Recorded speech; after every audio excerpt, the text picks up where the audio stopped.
Gracias, Señor, por estar aquí nuevamente reunidos como familia, como personas que nos interesa estar deleitándonos en tu palabra, estar tratando de aprender nuevamente de lo que tú puedes hablar en diferentes formas y diferentes interpretaciones. Te pido por cada uno de los que estamos aquí presentes y aquellos que no han podido llegar también, Señor. A los enfermos, a nuestros hermanos enfermos, a los ancianos. Señor, ayúdalos y también sánalos a los que necesitan ser sanados pero ante todo, Señor, que se manifieste tu voluntad y que nosotros podamos apreciar los milagros que tú haces en los cuerpos de todos y en cada una de las personas. Que tu gracia, Señor, nos acompañe siempre. Amén. Muy bien. Vamos a recordar el capítulo 21. ¿Alguna de las dos que nos lee siempre? Yo puedo, tengo Bueno, disponibilidad. Si gusta, compartimos. sí, sí, está bien. Y tal vez la hermana Como después la quieran. vamos a poner con Romanos 6. Leo Romanos 21, 6. ¿No? Sí, Génesis por favor. 21. Palabra del Señor dice así. Nacimiento de Isaac. Visitó Jehová a Sara como había dicho, e hizo Jehová con Sara como había hablado. Y Sara concibió y dio a Abraham un hijo en su vejez, en el tiempo que Dios le había dicho. Y llamó Abraham el nombre de su hijo que le nació, que le dio a luz Sara, Isaac. Y circuncidó Abraham a su hijo Isaac de 8 días, como Dios le había mandado. Y era Abraham de 100 años cuando nació Isaac su hijo. Entonces dijo Sara, Dios me ha hecho reír, y cualquiera que lo oyere se reirá conmigo. Y añadió, ¿quién dijera a Abraham que Sara habría de dar de mamar a hijos? Pues le he dado un hijo en su vejez. Agar e Ismael son echados de la casa de Abraham. Y creció el niño y fue destetado, e hizo Abraham gran banquete el día que fue destetado Isaac. Y vio Sara que el hijo de Agar, la egipcia, el cual ésta le había dado a luz a Abraham, se burlaba de su hijo Isaac. Por tanto, dijo a Abraham, echa a esta sierva y a su hijo, porque el hijo de esta sierva no ha de heredar con Isaac mi hijo. Este dicho pareció grave en gran manera a Abraham a causa de su hijo. Entonces dijo Dios a Abraham, no te parezca grave a causa del muchacho y de tu sierva. En todo lo que te dijere Sara, oye su voz, porque en Isaac te será llamada descendencia. Y también del hijo de la sierva haré una nación, porque es tu descendiente. Entonces Abraham se levantó muy de mañana y tomó pan y un odre de agua y lo dio a Agar, poniéndolo sobre su hombro, y le entregó al muchacho y la despidió. Y ella salió y anduvo errante por el desierto de Beerseba, y le faltó el agua del odre. Y echó al muchacho debajo de un arbusto, y se fue y se sentó enfrente, a distancia de un tiro de arco, porque decía, no veré cuando el muchacho muera. Y cuando ella se sentó enfrente, el muchacho alzó su voz y lloró. Y oyó Dios la voz del muchacho, y el ángel de Dios llamó a Agar desde el cielo, y le dijo, ¿qué tienes, Agar? No temas, porque Dios ha oído la voz del muchacho en donde está. Levántate, alza al muchacho y sosténlo con tu mano, porque yo haré de él una gran nación. Entonces Dios le abrió los ojos y vio una fuente de agua, y fue y llenó el odre de agua y dio de beber al muchacho. Y Dios estaba con el muchacho, y creció, y habitó en el desierto, y fue tirador de arco, y habitó en el desierto de Parán, y su madre le tomó mujer de la tierra de Egipto. Pacto entre Abraham y Abimelech. Aconteció en aquel mismo tiempo que habló Abimelech y Ficol, príncipe de su ejército, a Abraham, diciendo: Dios está contigo en todo cuanto haces. Ahora pues, júrame aquí por Dios, que no faltarás a mí, ni a mi hijo, ni a mi nieto, sino que conforme a la bondad que yo hice contigo, harás tú conmigo, y con la tierra en donde has morado. Y respondió Abraham: Yo juraré. Y Abraham reconvino a Abimelech a causa de un pozo de agua que los siervos de Abimelech le habían quitado. Y respondió Abimelech: No sé quién haya hecho esto, ni tampoco tú me lo hiciste saber, ni yo lo he oído hasta hoy. Y tomó Abraham ovejas y vacas, y dio a Abimelech, e hicieron ambos pacto. Entonces puso Abraham 7 corderas del rebaño aparte. Y dijo Abimelech a Abraham: ¿Qué significan esas 7 corderas que has puesto aparte?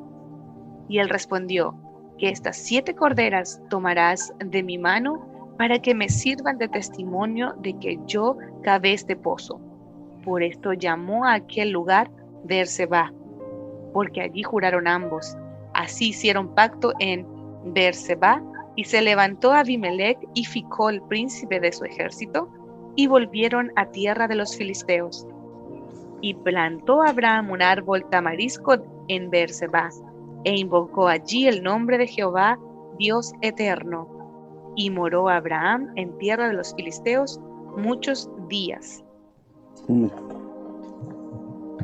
Yo puse una pregunta dentro del WhatsApp, ¿qué es una analogía?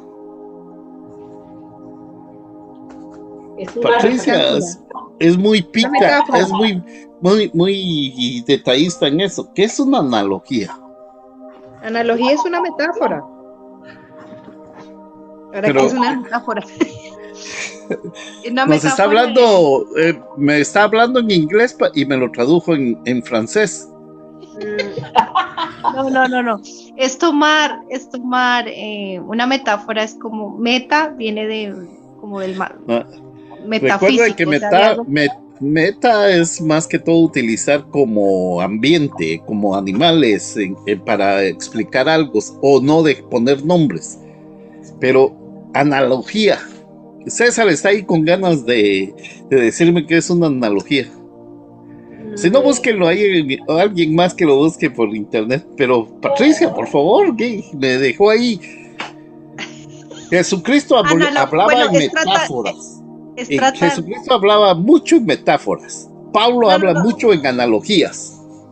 Sí, es una manera de ejemplificar algo, como una manera de hacerlo que la otra persona entienda de manera didáctica. Por ejemplo, yo voy a decir que los cabellos dorados del sol.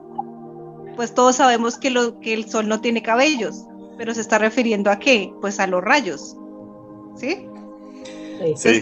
Estamos haciendo una analogía entre los rayos del sol y los cabellos humanos, o sea, los cabellos del ser humano. Que podemos tomarlo literal como cierta. No, nunca. ¿Alguien más? Sí, yo encontré una aquí en el computador, en Google, dice analogía, relación de semejanza entre cosas distintas. Por ejemplo, lo dramático de la obra estriba en la analogía entre lo teatral y lo real.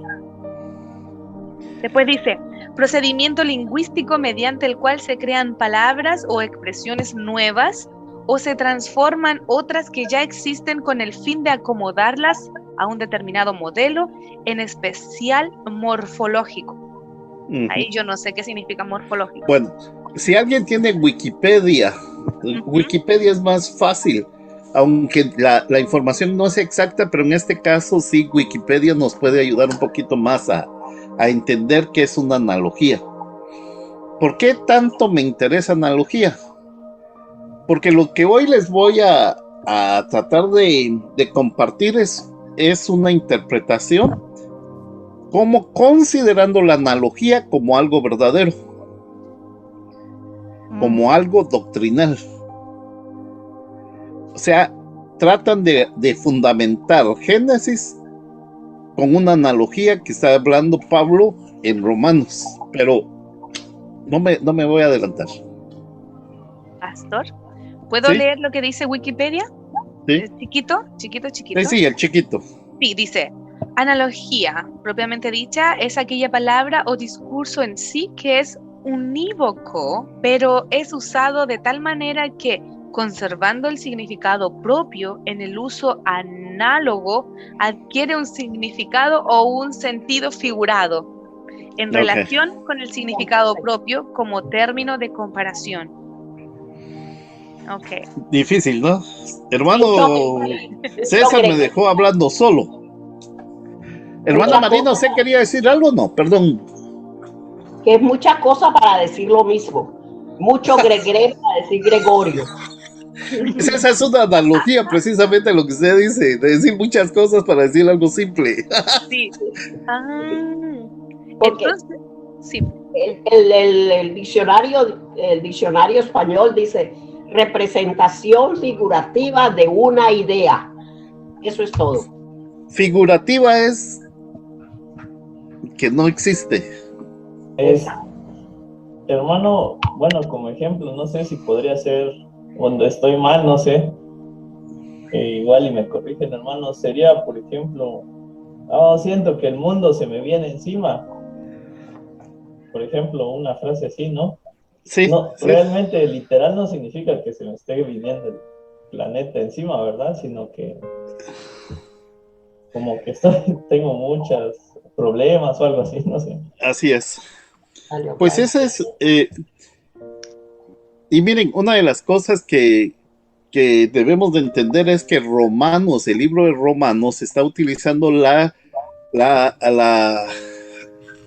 analogía para dirigirse a los romanos, que era el tipo de, en ese entonces, estamos hablando del siglo I o siglo II, donde el griego en ese entonces era lo más común dentro de Roma y utilizaba demasiadas analogías.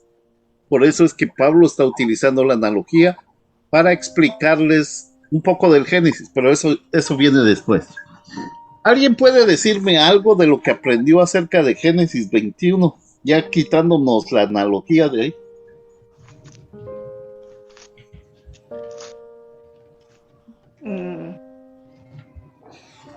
O algo que les llama la atención. Estamos más que todo enfrascados en el debate de Isaac e Ismael.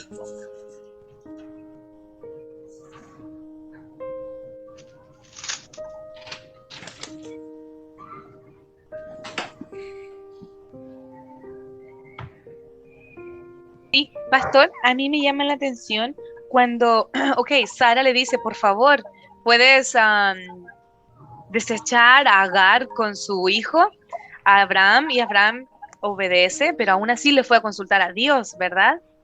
Eso me llama la atención, que Abraham lo consultaba con Dios en ese caso, y Dios dice, sí, escucha a tu mujer en ese caso.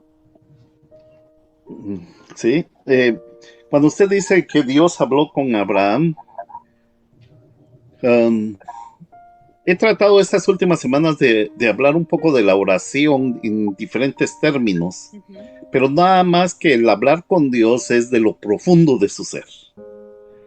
¿Sí? Aquella pena, aquel dolor que uno siente y que solamente llega y se lo presenta a Dios. Y yo pienso que Abraham también está haciendo en eso, está en ese momento en eso. Puede ser que escuchó la voz de Dios, pero no sé si es literal en ese caso, pero dice que la oración y la conversación entre Dios y el humano viene de lo profundo del ser. Cuando ya no encuentra ninguna ayuda a su alrededor y solo Dios y usted está presente. Esa es la conversación genuina. Sí. Y ahí, en ese caso, yo creo que Abraham no quería. Yo siento que Abraham no quería hacerlo. pero como que Sara se portó un poco, como dicen los muchachos ahora, en los TikToks, la no sé cómo le llaman a las esposas. No sé. Pero, se volvió tóxica. Esa es una analogía. y que tuvo que sacarlos. Ya, sí, porque Abraham, se ve que a Abraham le dolió bastante. Por eso él consultó con Dios. Porque cuando uno está dolido, que no sabe lo que hacer, entonces allí consulta con Dios. Entonces yo creo que eso fue lo que pasó con Abraham también. Él estaba muy dolido porque era su hijo, de todas maneras, fuera lo que fuera, era su hijo. Sí. No quería echarlos. Claro. Entonces se puede decir como que en este caso Abraham fue un intercesor por Agar y por Ismael, porque después Dios protegió a Agar y a Ismael estando en la necesidad del agua. Miren, ese es un problema para mí, el estudio de hoy.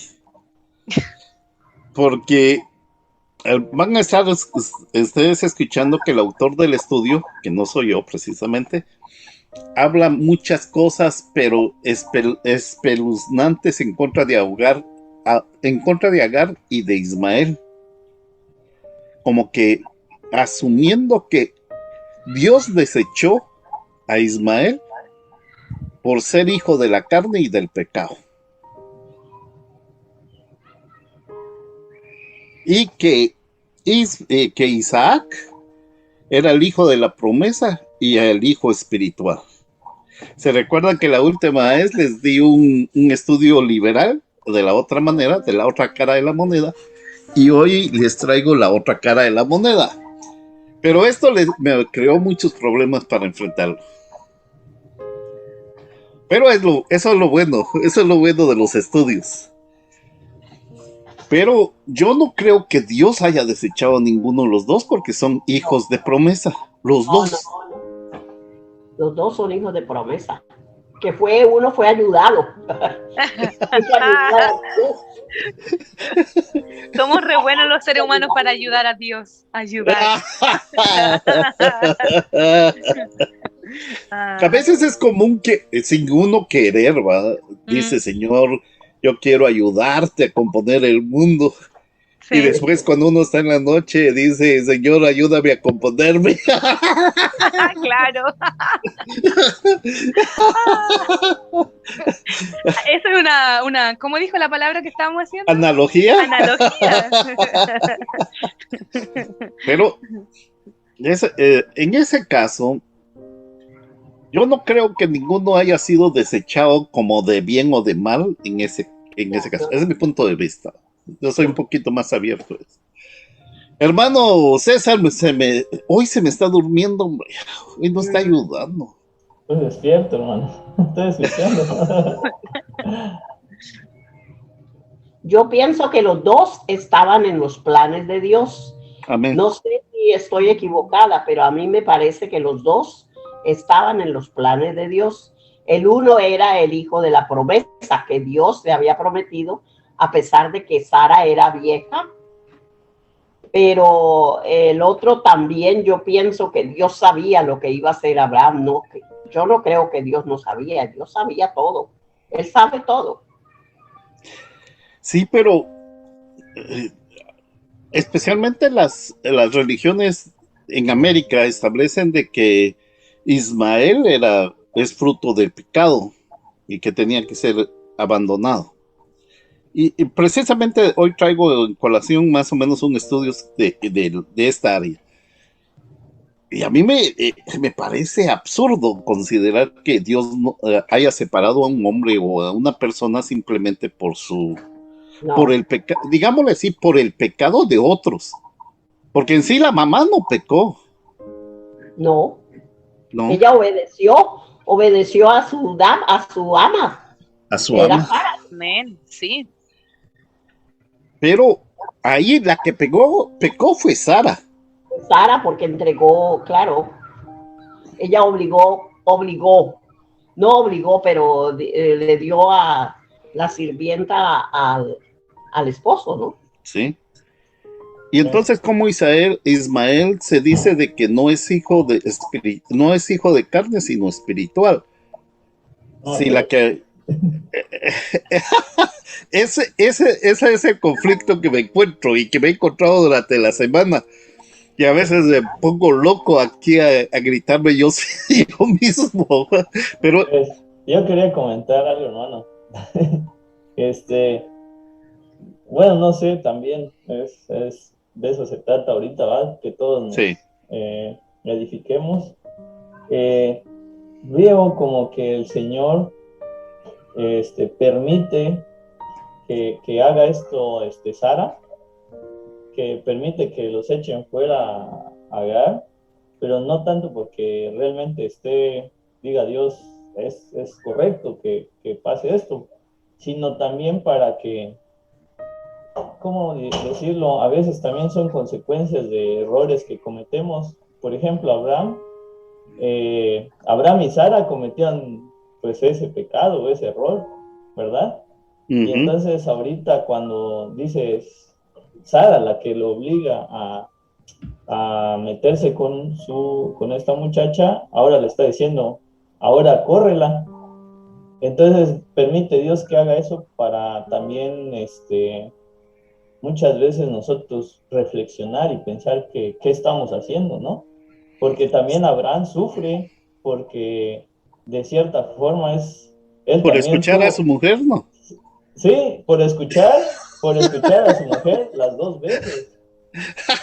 Sí, como dijo usted, vuelve a tropezar con la misma piedra, porque la primera vez le dijo, métete con ella, bueno, ve el otro corriendo y se mete.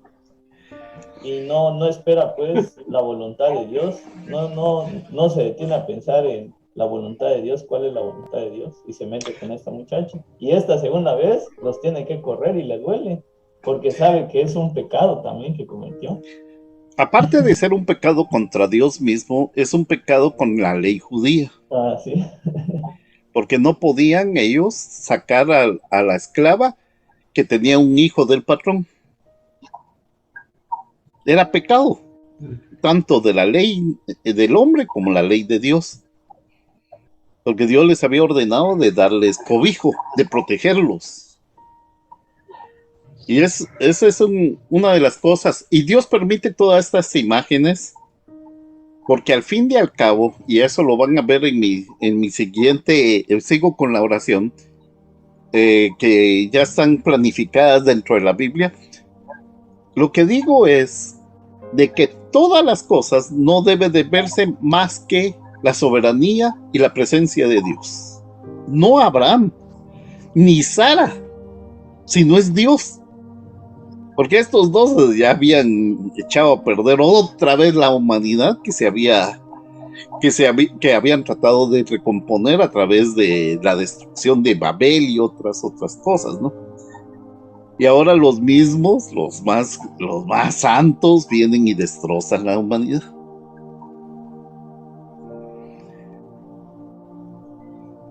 ¿Alguna otra cosita, hermanos? Estoy para servirles. O aquí nos servimos todos. Gladys, bienvenida.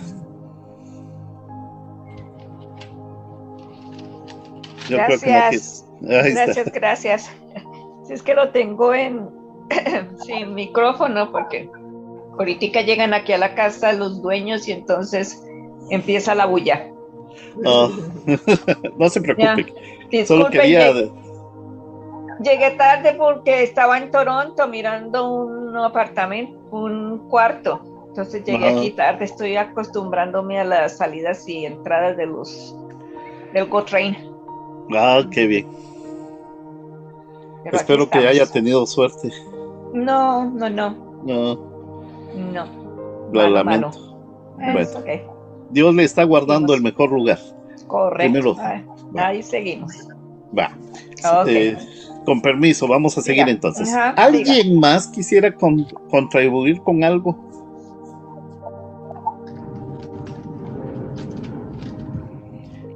De aquí, hermanos míos, de aquí es que se deducen tantas doctrinas y separaciones de las iglesias.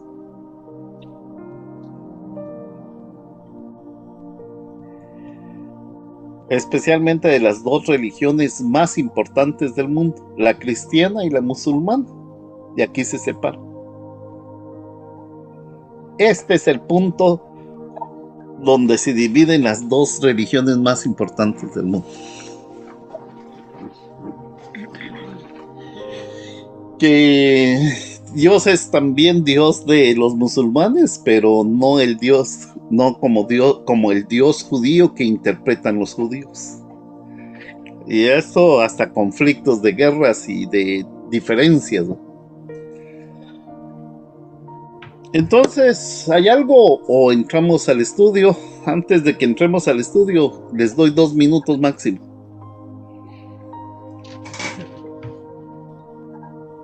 A mí me llama la atención cuando habla de días, pero no encuentro el versículo exactamente, porque habla de tiempo, ¿verdad?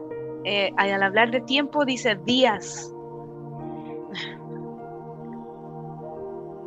Por ejemplo, al final del capítulo 21, dice, y moró Abraham en tierra de los filisteos muchos días. Solo días, esos días, cuando habla de días, ¿es días como lo que tenemos nosotros o más tiempo? Es como una medida de tiempo en su contexto. Porque posiblemente no quisieron utilizar años. Pero pudieron haber sido 1700 días, 5000 días, 10,000 días. No había la palabra años. Sí, no había años. Y como que a veces meter esas palabras ocasionan problemas en su interpretación. Entonces dicen días, o muchos soles, o muchas lunas, sí. Para medir los espacios o los ciclos del tiempo. Hermano, muy bien. Sí, hermano. Última. Ahí todavía Israel ya tenían la tierra prometida, ellos no, no sé si estoy perdido. Fíjense que no la escuché muy bien, por favor, su micrófono está como confuso, como su pregunta, pero ahí vamos. Hermano, ¿me ¿sí? escucha? Sí. No sé si estoy perdido, pero ya ellos ya les habían dado la tierra prometida, o sea, Israel, o todavía no. No, bueno. Recuerde de que Moisés no pudo entrar a la tierra prometida. Ya, sí, hermano. Sí. Gracias. Y la tierra que habla en ese caso de Abraham no es física, es espiritual. Sí. Por eso él nunca se preocupó por tierra, sino extensión como espiritual para que pudiera él como trabajarla, no como propiedad privada. Recordemos que la propiedad privada ya entra en el esclavismo más adelantito. Gracias. Bueno. Muy bien.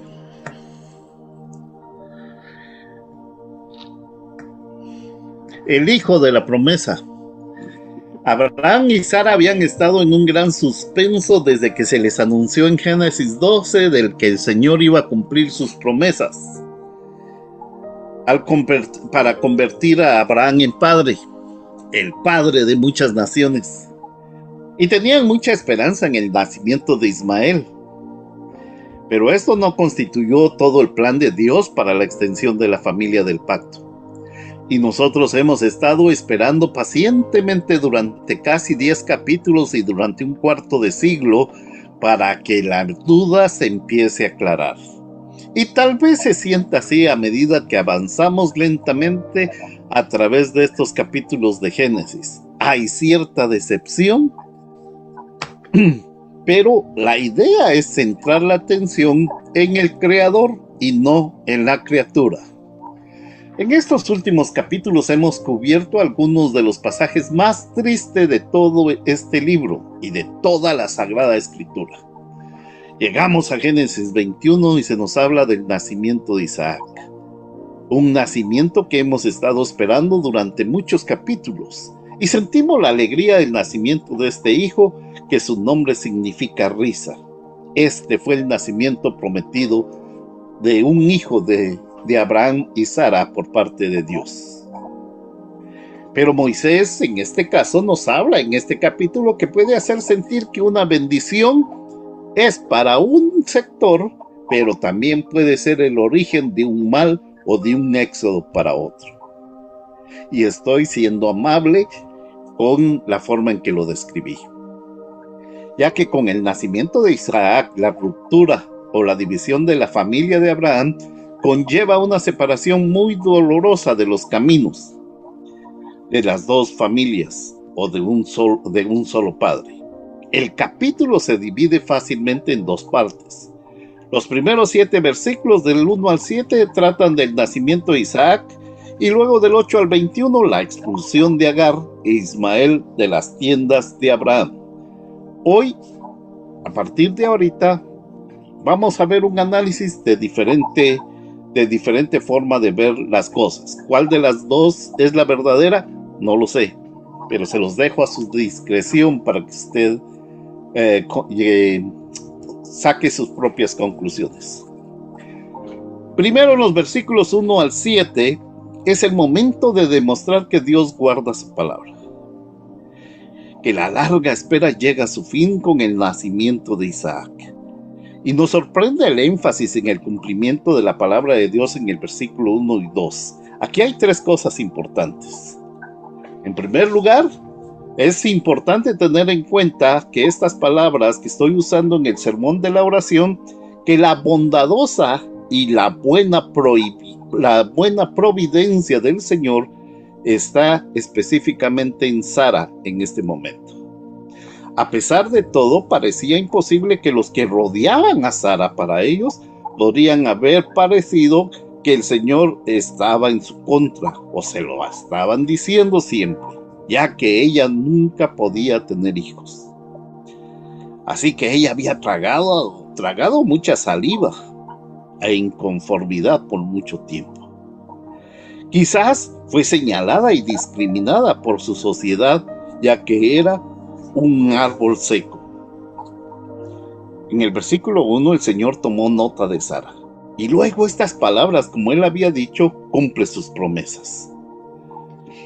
Pero él no ha terminado en el versículo 1, tal como él había dicho, el Señor hizo por Sara lo que había prometido.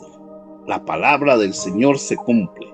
Y en el versículo 2, al final de ese versículo, no solo se enfatiza que el Señor le había dado un hijo, sino que le dio un hijo justo.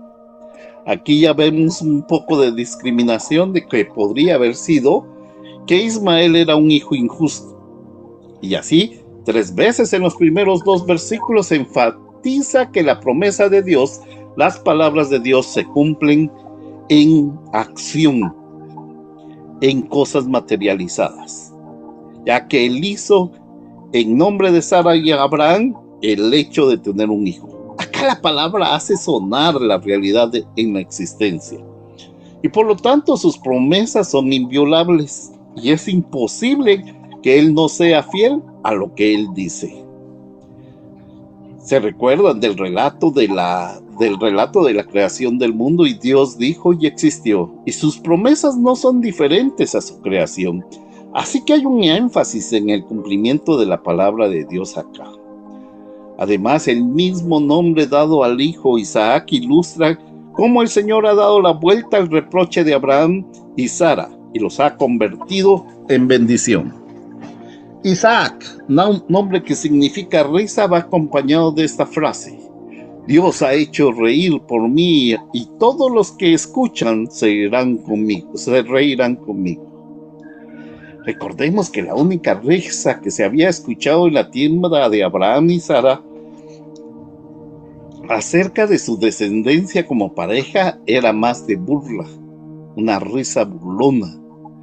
Sin duda, la propia Sara había tenido muchos días de reproche contra su esposo y contra Dios. Pero ahora esa risa es solo alegría por la bondadosa providencia de Dios. El Señor ha convertido un reproche en una bendición exagerada. Y Sara también es reivindicada como mujer. En el versículo 7, ¿quién le hubiera dicho a Abraham que Sara amamantaría a un hijo a esa edad? Sin embargo, le ha nacido un hijo en su vejez. El Señor ha sido amable con la práctica de Sara mientras ha esperado durante muchos años. ¿Qué es lo que nos aprendemos en este pedacito que hemos estudiado? La aplicación a nuestras vidas es que lo que Dios ha prometido en su palabra lo hace realidad. Y por lo tanto es imposible que Él no guarde su palabra. Y así podemos y debemos confiar en Él.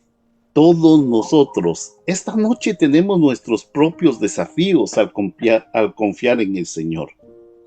Dios nos recuerda en la historia de Abraham, Sara e Isaac de que se puede confiar en Él porque su palabra no es solo teórica, sino que la ha materializado.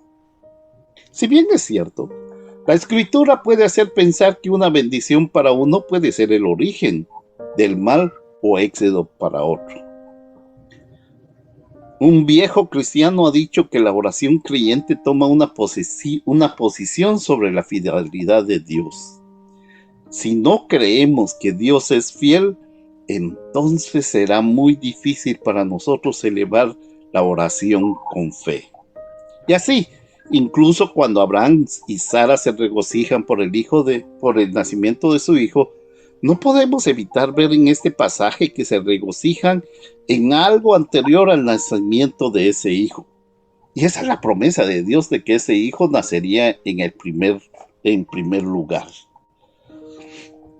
Y ciertamente, este es el gozo espiritual que se regocija en la fidelidad de Dios a ellos, porque Él ha hecho lo que prometió. Spurgeon dice, cuanto más estudiamos la palabra de gracia, más gracia obtenemos de la palabra. Entonces, si estamos teniendo una lucha esta noche confiando en la bondad, la fidelidad de Dios sobre algo que usted considera que Dios le ha prometido, entonces necesitamos hacer lo que Spurgeon ha sugerido y estudiar nuevamente las palabras de gracia. O ensayar las oraciones que les he sugerido. Ensayar las promesas de Dios para nosotros, meditar en ellos, detenernos en ellos, recordar que Dios es fiel y luego determinar por la gracia de Dios confiar en Él y en su palabra. Ante todo y cualquier cosa, Dios siempre guarda su palabra. Y aquí entro a lo más conflictivo, el amor elegido de Dios que nos separará de las cosas del mundo. Entonces algo difícil sucede después de este evento tan feliz. Si miramos el 8 al 21, vemos un conflicto que vuelve a entrar en la vida de Abraham. Una vez más Agar se va. Esta vez es expulsada juntos con Ismael, y esta vez será para siempre. Durante años había habido discordia en la familia de Abraham y sin embargo durante 14 años desde el nacimiento de Ismael y la primera huida de Agar, había habido alguna forma de paz en la casa de Abraham. Habían logrado mantenerse juntos, pero con el nacimiento de Isaac, las tensiones estaban de nuevo al máximo. Podemos entender por qué. Ismael ahora es un adolescente, 14 años más o menos. Tenía la edad suficiente para saber que estaba programado para ser heredero de Abraham. Y cuando un hijo vino por Abraham y Sara, Ismael inmediatamente supo que había sido desplazado como heredero de Abraham. Aquí el autor supone de que Ismael ya se consideraba como el heredero universal de Abraham. Dentro de lo que leo de la Biblia no existe ninguna cosa que diga eso. Y el resentimiento aparentemente se acumula. Aquí está justificando que posteriormente lo van a sacar. El resentimiento de Ismael aparentemente se acumula. Una gran fiesta dada para Isaac en el momento de su destete. Y se nos dice que en las culturas antiguas el destete ocurrió mucho más tarde. Tenía quizás 3 años cuando fue destetado. Y en una fiesta dada en el momento del destete de Isaac, La presión se vuelve insoportable.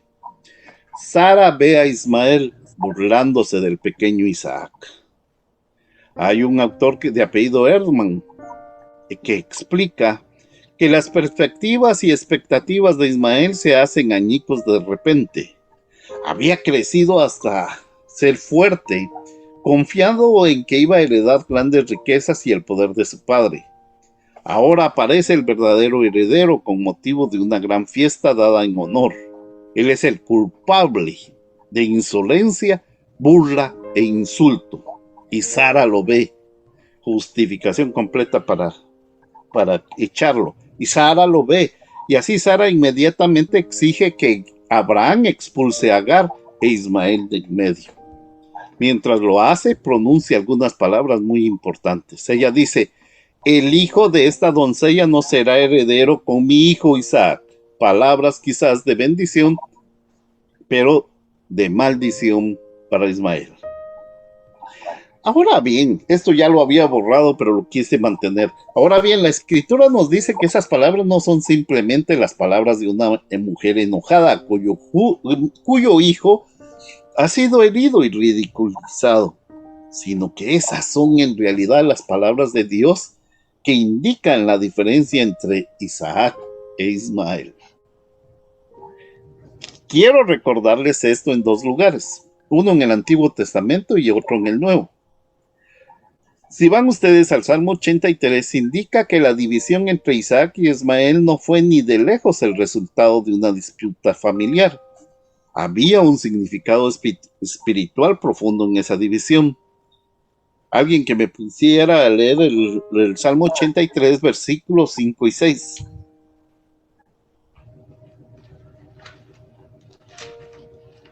Amén, hermano. Amén. Porque se confulaban de corazón a una, contra ti han hecho alianza las tiendas de los edomitas y de los ismaelitas. Si ustedes se dan cuenta en esa proposición, están hablando de otros eventos y no exactamente de Ismael. Han dicho: vengan y dejemos y ataquemos a Israel como nación.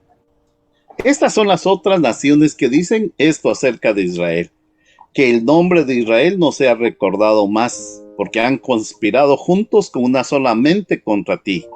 Hacen un pacto entre las tiendas de Edom y los ismaelitas, Moab y los agaritas. Así que vemos a los descendientes de Ismael en oposición a Israel, decididos a provocar el fin de esa nación.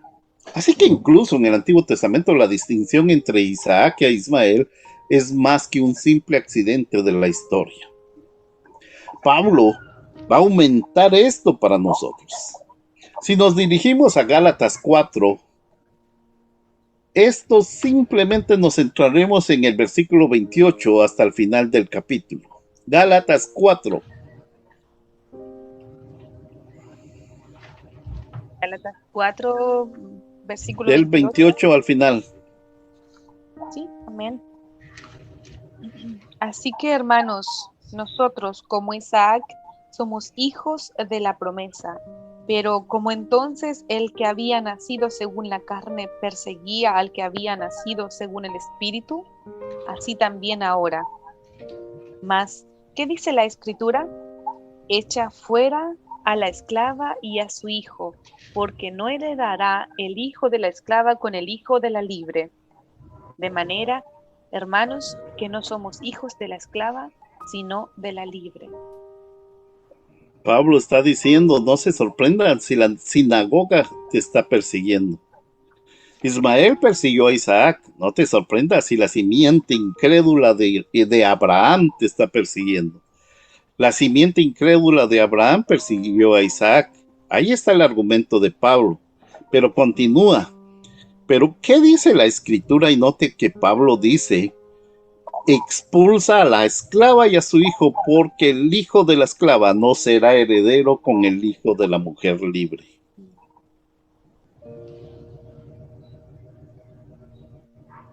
Ahora simplemente quiero señalar una cosa acerca de ese pasaje.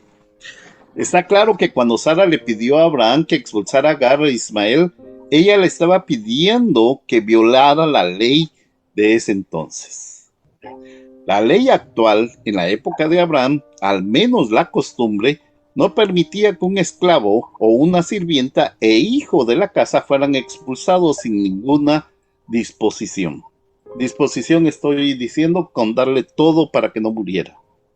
Sin embargo, Sara le estaba pidiendo a Abraham que lo hiciera. Ahora, si ella estaba haciendo eso, es un despecho momentáneo. No importa. Lo que Pablo nos está diciendo es que Dios usó esa declaración de Sara para indicar una realidad espiritual muy importante. Porque incluso si los motivos de Sara no eran completamente puros, Dios tenía una razón perfecta para lo que estaba haciendo. De hecho, él instruye a Abraham más tarde para que escuche lo que Sara dijo.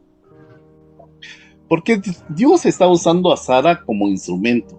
Esta no es la primera ni la última vez que el libro de Génesis que veremos una acción de un ser humano que está mal, que se afirma que es parte del plan de Dios, quien es correcto y bueno.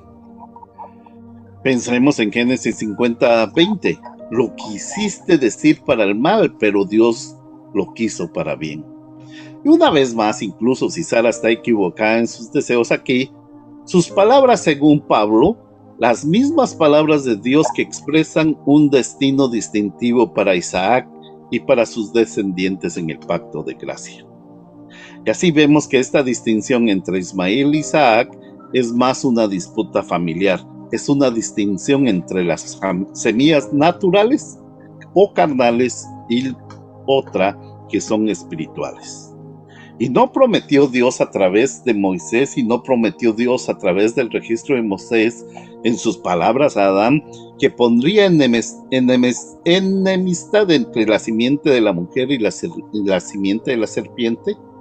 Y estamos viendo otra incidencia en el libro de Génesis donde Dios establece la enemistad con el fin de bendecir a su pueblo mismo. Regresemos a Génesis 21. Sara le ha pedido a Abraham que eche fuera a Agar e Ismael. Pero Abraham está profundamente angustiado. Esto es perfectamente comprensible. Ismael tiene probablemente 17 años.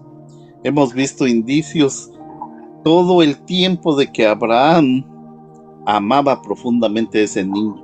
De hecho, cuando Dios vino a Abraham para prometerle el nacimiento de Isaac, ¿recuerdan la respuesta de Abraham? Oh, para que Ismael viva delante de ti. En efecto, que Ismael podría ser heredero también del pacto. Abraham amaba a ese niño. Sara le estaba pidiendo a Abraham que lo echara fuera a su hijo y nunca más lo volviera a ver. Esa despedida y la idea de esa despedida deben haber sido brutales para Abraham. Abraham debe enviar al muchacho que ama y nunca volver a verlo, al calor del desierto, con muy pocas cosas para sobrevivir. Quizás lo está enviando para morir y para cumplir la promesa de nunca reunirse jamás.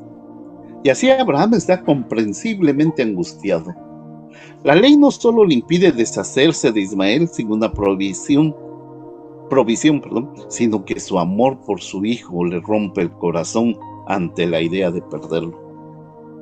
Y entonces Dios mismo viene a Abraham y le dice, y esto es tan hermoso, Abraham, yo proveeré para tu hijo.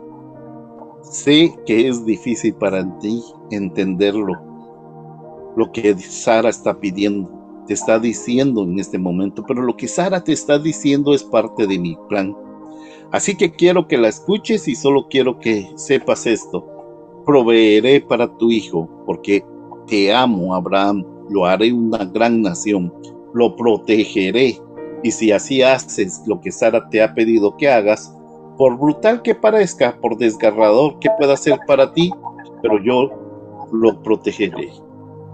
Y Pablo, por supuesto, usa este incidente de la división del hijo de Abraham, Ismael, de Isaac y su familia para explicar el tropiezo de Israel y también para explicar su doctrina de la elección. Si ustedes pueden leer a Romanos 9, ahí Pablo cita palabras que acabamos de leer de nuestro propio pasaje en Génesis 20. En el versículo 6 de Romanos 9, ¿alguien ya lo tiene listo? Parece por ahí. Amén. No que la palabra de Dios haya fallado, porque no todos los que descienden de Israel son israelitas. Él está hablando sobre el hecho que tantos judíos que han rechazado al Mesías, y la pregunta le ha llegado, ¿significa eso que la promesa de Dios ha fracasado? Dios ciertamente hizo el pacto de gracia con Abraham y sus descendientes después de él. ¿Significa esto el hecho de que tantos judíos han rechazado a Jesús, han rechazado el mensaje del Evangelio? ¿Significa eso que la promesa de Dios ha fracasado? Y esa es la pregunta de Pablo. No es como si la palabra de Dios hubiera fallado, porque no todos son de Israel, los descendientes de Israel. Pablo inmediatamente declara un principio muy importante. No todos los que son físicamente hijos de Israel son parte de Israel espiritual. No todos los que descienden físicamente en la carne de Israel son parte del reino de Israel. Y continúa y da un ejemplo específico en el Antiguo Testamento.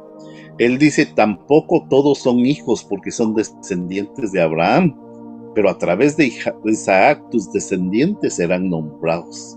Esas son las palabras que Dios le habló a Abraham cuando le aseguró que necesitaba seguir adelante con la petición de Sara y convertir a Ismael. ¿Por qué? Porque Abraham, a través de Isaac, sus descendientes serán nombrados. Pablo continúa explicando en el 8, es decir, no son los hijos de la carne los que son hijos de Dios, sino que los hijos de la promesa son considerados como descendientes. Porque esta es la palabra de promesa. En este tiempo vendré y Sara tendrá un hijo. ¿Ves lo que Pablo está diciendo? Él está diciendo, miren, Ismael e Isaac eran igualmente hijos de carne de Abraham, pero uno era hijo de la promesa, que es Isaac, y la promesa fue dada, y por esta época te daré un hijo. Esa fue una promesa para Isaac. Eso no fue dado por Ismael. Así que Pablo está indicando una distinción fundamental en el plan de Dios y el pacto de gracia entre Isaac e Ismael. Dios ha puesto su corazón y su pacto en Isaac y no en Ismael. Pensemos por un momento, aún así, Dios es más amable con Ismael que Sara. Y muy a menudo pensamos que somos más amables que Dios. No podemos creer que Dios elija a alguno y no a otro. Pensamos, ya sabes, que soy mucho más amable que Dios. Si yo fuera Dios, elegiría a todos. Pero este pasaje deja muy claro que Sara no es más amable que Dios. La bondad de Dios eclipsa, con creces, la de él. Y así Agar e Ismael salen del desierto en Génesis 21:14. Los críticos suelen burlarse de este pasaje y decir que claramente hay un error en el pasaje, porque en el versículo 14 dice que Agar llevó a Ismael. Y hay una palabra usada, que Abraham pone el saco de vino o el saco de agua o la piel de vino en la espalda del niño. Y los críticos dicen, ya ves, está diciendo que le da al niño en sus brazos, pero está muy claro de que se habla en el versículo 14 y siguiendo, no es Agar llevando a Ismael de 17 años como un bebé. Pero a medida que salen del desierto, ella lo carga con los hombros, medio sosteniéndolo y medio arrastrándolo hasta el que finalmente se derrumba. Y ella lo pone bajo la cubierta del arbusto, y la historia se cierra, por supuesto, con Dios proveyendo para Agar e Ismael, tal como lo había prometido. Promete convertirlo en una gran nación, pero no hay ninguna promesa en el pasaje de ser su Dios, aunque se nos dice que el Señor estaba con el muchacho. ¿Qué aprendemos? Así como Dios había separado a Abraham y Lot, ahora ha separado a Abraham e Ismael para que su corazón fuera totalmente de Dios. Vemos la pérdida de Ismael obliga a Abraham a dejar de cubrir sus apuestas con respecto a la promesa de Dios. Y nos prepara para la escena que tendrá lugar en el 22, cuando Abraham está subiendo los escalones de Moriah y no hay otro hijo que recurrir.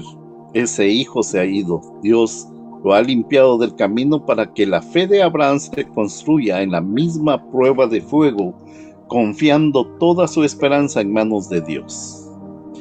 Y Hebreos 11, en el versículo 17, leemos: por fe Abraham, cuando fue probado, ofreció a Isaac, y el que había recibido las promesas estaba ofreciendo a su hijo unigénito. Fue a él a quien se le dijo: en Isaac serán llamados tus descendientes. Escuchamos esas palabras. Una vez más dice: en Isaac tus descendientes serán llamados. Considero que Dios es capaz de resucitar a los hombres incluso entre los muertos, de donde también lo recibió de vuelta. Abraham en esa circunstancia no podía volver a caer en su mente y pensar: bueno, tal vez Dios va a quitarme a Isaac e Ismael será el heredero. Ya no había Ismael para Abraham. Si Dios ahí iba a establecer su simiente, iba a ser a través de Isaac y a través de Isaac solamente. Así que la pérdida de Ismael hace que la escena de Génesis sea aún más conmovedora. Pero es el instrumento que Dios usa para edificar la fe de Abraham, tal como fue. Él rompe su corazón para edificar su fe, debido a que Dios nos ama y también aleja nuestros corazones de cualquier cosa que puede separarnos de Él o comprometer nuestra confianza en la promesa de su pacto.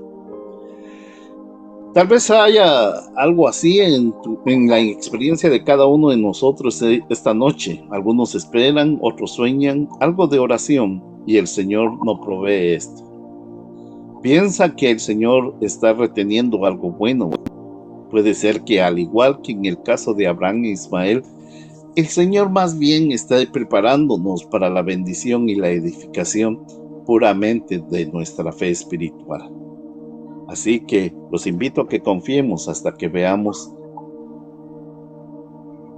la otra parte de lo que vendrá, que es la luz que hemos estado esperando. Que el Señor los bendiga.